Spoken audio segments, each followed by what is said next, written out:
Ce film est consacré au soufisme, ensemble de pratiques spirituelles issues directement de la révélation coranique. Ces pratiques mystiques s'intéressent à la dimension intérieure de l'islam.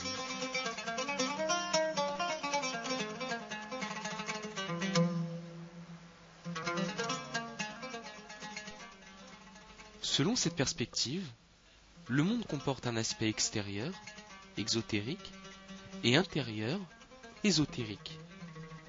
Ces deux dimensions sont primordiales en islam et s'expriment de manière complémentaire entre la loi apparente, la sharia, et la vérité cachée du monde, la haqiqa.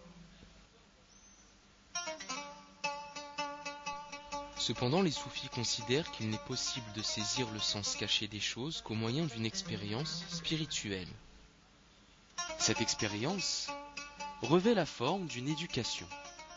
Selon eux, il est nécessaire de rééduquer l'âme dont la réalité brute est opaque. Cette âme, égotique, charnelle, doit retrouver sa réalité primordiale.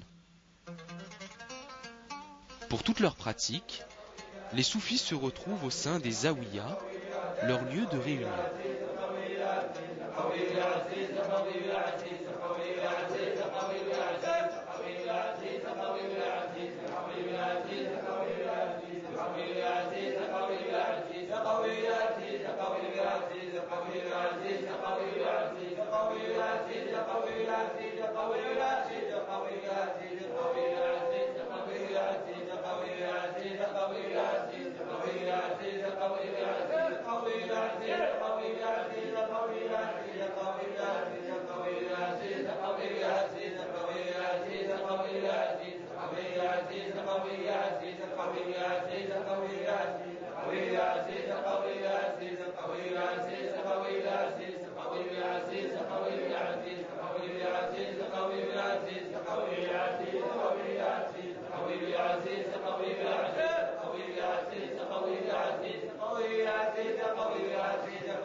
Les soufis conçoivent la connaissance mystique dans la conformité aux préceptes de l'islam, dans une aspiration à l'excellence de la foi et du comportement.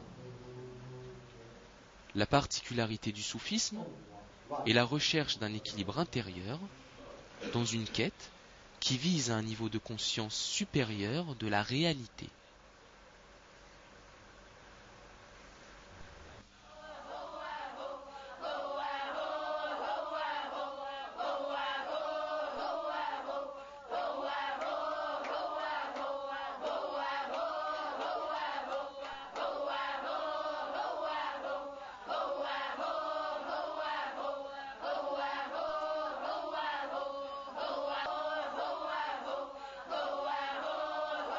Par le biais de la remémoration, dhikr, l'homme réalise le passage de l'être oublieux qu'il est devenu à l'être conscient, puis à l'être connaissant de Dieu. Les invocations constituent une pratique prépondérante. Elles consistent à prononcer à voix haute ou en silence des formules coraniques ou des noms divins. L'invocation peut être exercée aussi bien individuellement qu'en groupe. Par l'intermédiaire de l'invocation, l'âme est amenée à connaître une élévation ontologique. Les soufis distinguent trois types de dhikr, celui de la langue, celui de la pensée et celui du cœur. Chacun de ces trois niveaux d'invocation reflète un niveau de conscience particulier de la présence divine.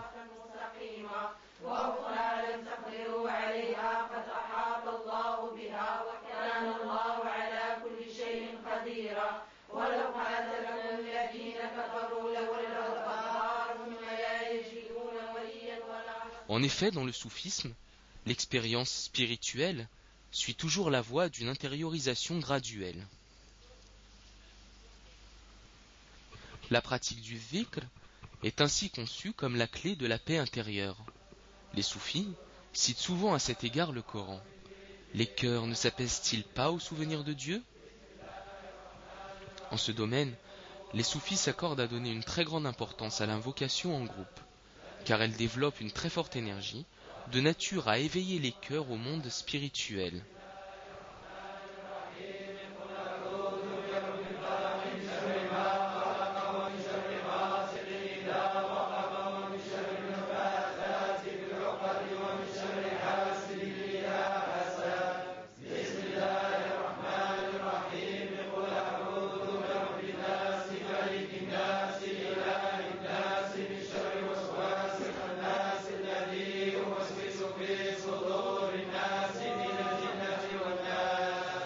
Dépasser les limites de l'ego, purifier son cœur pour qu'il puisse goûter les saveurs de l'expérience mystique, c'est le fruit de tout un processus initiatique. Cette transmutation de l'âme, les soufis ne la conçoivent pas sans la présence du maître éducateur. Son rôle est d'aider le disciple à se libérer des copeaux grossiers de son âme, à l'état brut, que peuvent représenter certains traits de caractère tels que l'orgueil, la jalousie, l'envie ou encore la colère. Par l'éducation du maître, le disciple dépasse une interprétation limitée des événements et commence à cheminer vers le but ultime de la connaissance, l'union avec Dieu. Ce qui rend possible cette évolution, c'est le secret spirituel que détient le maître.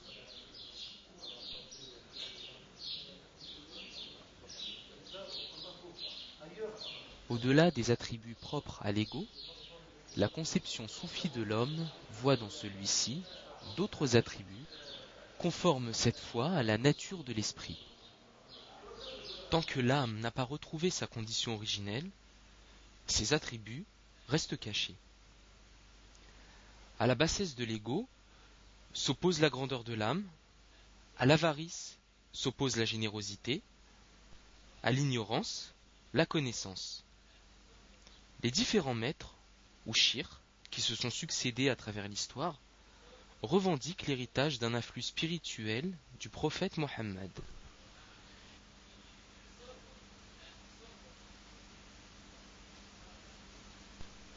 La chaîne initiatique, à laquelle tout maître authentique dit se rattacher, est la garante de la transmission régulière de génération en génération d'une baraka, une bénédiction, qui provient directement de Dieu par l'intermédiaire du prophète de l'islam.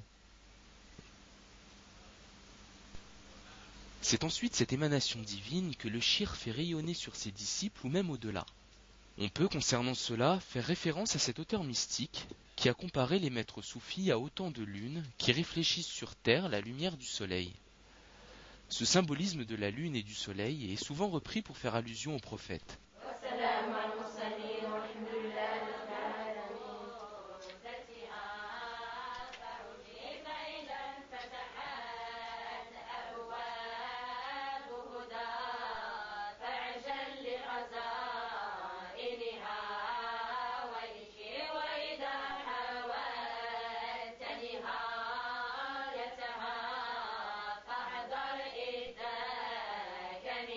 L'attachement progressif d'un individu à la tariqa, la voie soufie, est souvent décrit en termes d'amour. Le récit de l'amour est en effet celui que l'on entend le plus souvent lorsque l'on écoute le témoignage de disciples. C'est de cette façon qu'ils caractérisent leur relation avec le maître et les autres disciples.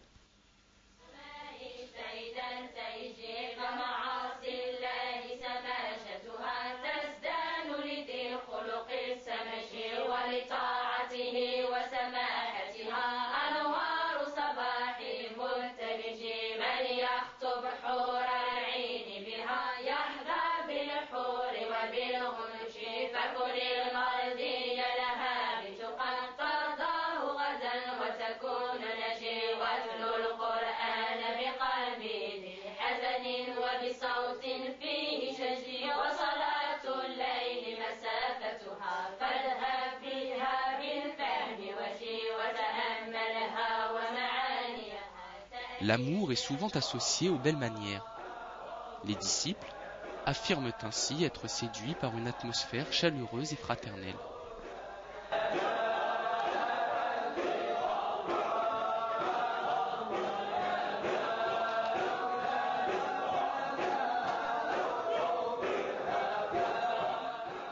Ce qui est remarquable, c'est que ce ravissement est décrit en des termes très réalistes, à travers un accueil, un comportement, une manière de faire les choses.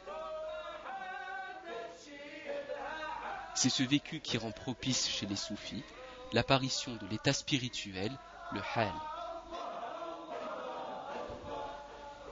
Il s'agit du nom qu'on donne à des manifestations qui provoquent de fortes sensations spirituelles et sur lesquelles le disciple n'a aucun contrôle.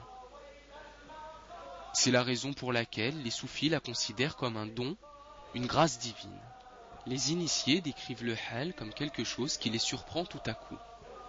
Lorsque cette sensation les touche, certains fondent dans un débordement de larmes, d'autres sont saisis selon leurs propres mots d'une joie intense.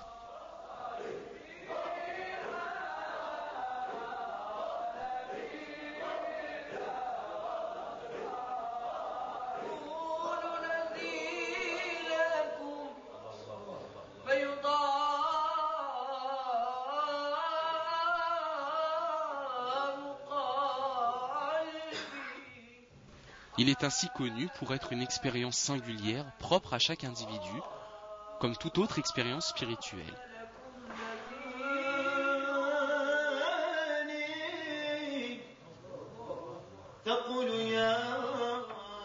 Selon le caractère d'un individu, son état psychologique ou sa sensibilité, l'état spirituel va apparaître de manière différente.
Le samar, ou les auditions spirituelles, sont des séances de chant qui procèdent de l'incantation a cappella de poèmes mystiques.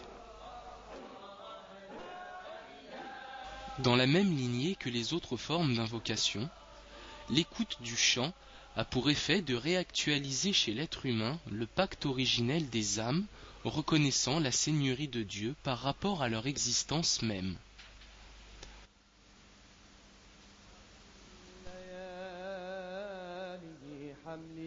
صلى الله عليه وسلم أغلقت أبواب النيران وفتحت أبواب الجنان واطلع الحي القيوم وتجلى برحمة الرضوان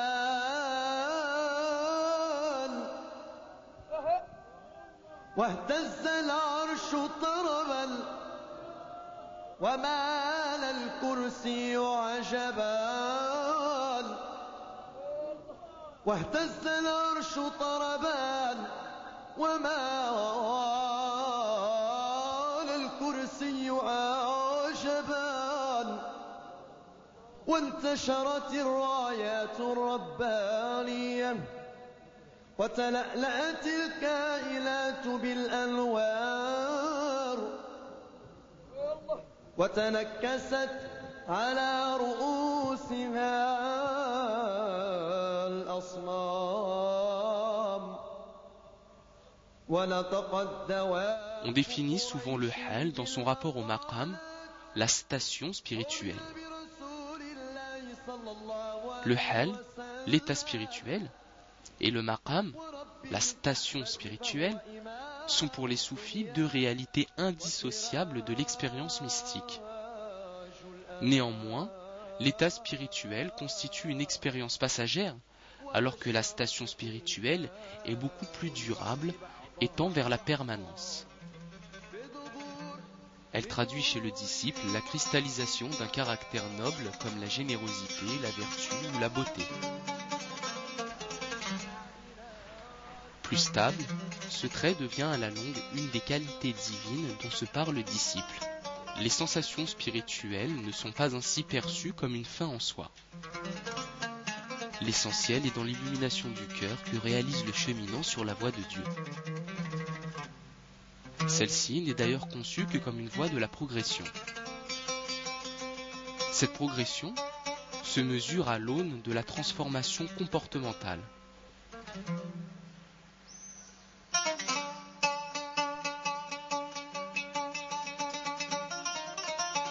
Elle permet le développement d'une saveur, d'un goût, qui passe à la fois par une expérience mystique et une expérience communautaire. La connaissance de Dieu n'est donc pas considérée comme effective tant qu'elle ne devient pas palpable dans le comportement. Ibn Ata'illah al-Iskandari, grand maître soufi du XIIIe siècle, résume parfaitement ses considérations dans cette sagesse où réside la quintessence du soufisme. La beauté des actions provient de la beauté des états d'âme, et la beauté des états d'âme vient de la confirmation dans les stations où descendent sur les cœurs les faveurs divines.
نظرت فلم أنظر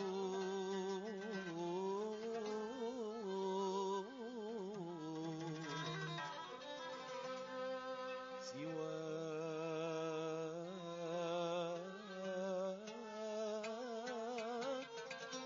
أحيي